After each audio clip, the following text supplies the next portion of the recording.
Hello, I'm Matt Coch, Speedcafe Formula One editor. Alongside me is Ian Parks, Speedcafe's Formula One editor of Europe. Although we're in Bahrain, in the busy end of Thursday press day here in Bahrain International Circuit, and we've been speaking to everyone and anyone, I should say. Yeah. That's how long a day has been, Ian.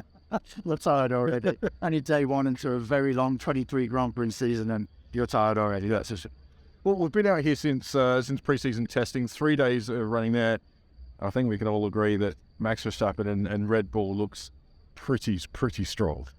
I think we've heard that today from the mouth of George Russell, who came out and said the line, Red Bull is in a league of its own.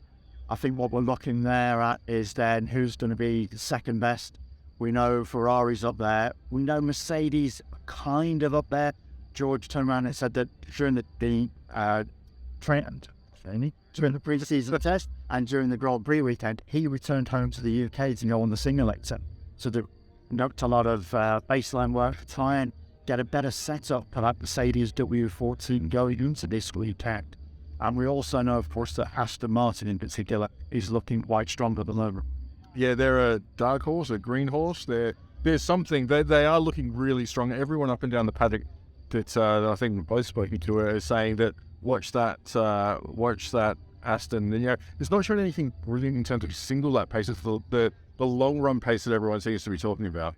That seems to be the key to it at the moment. We know there is speed within it, and that's what they're trying to unlock within the AMR 23. We know that there could be, if they get that right, if they get that one lap pace right, then they could be a real threat. But most definitely what we're looking at there is a strong race car over a Grand Prix distance itself. I think what we're most worried about is McLaren.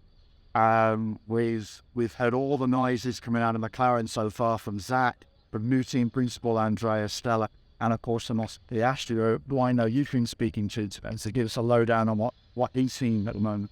Yeah, I caught up with Oscar Piastri a little bit earlier, and look, he's approaching this in a really pragmatic way. He knows the car's not where it needs to be. He's just taking it step by step, learning, trying to gain the experience. He's been out for a year. Oscar Piastri is being really pragmatic about the way he's approaching this weekend.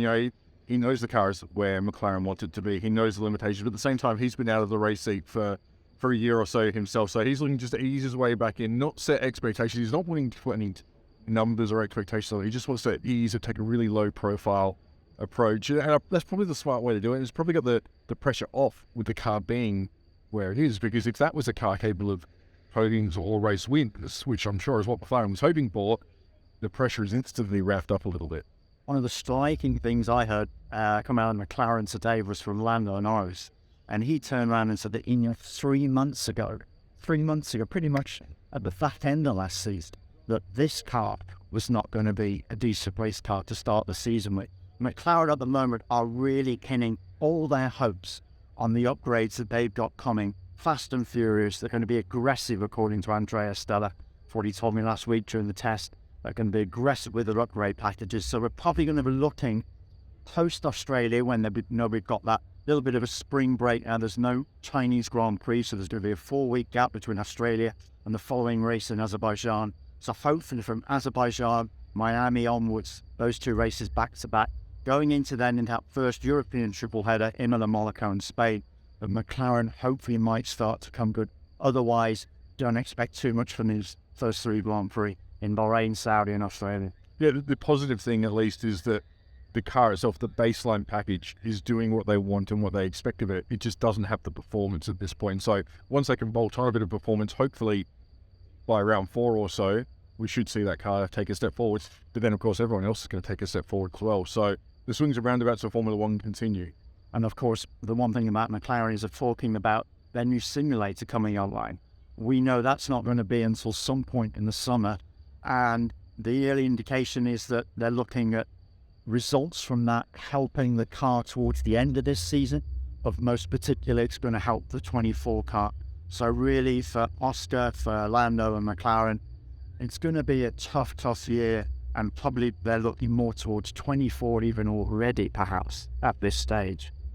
But lots and lots still to come from Bahrain. Ian Parks and myself will be here all weekend, and you're carrying on to Saudi Arabia. I'll be heading back home to Australia. But do stay tuned to speedcafe.com for all the F1 news across the balance of the weekend. Ian, thanks for your time, and we better get cracking, otherwise they might close the hotels on us.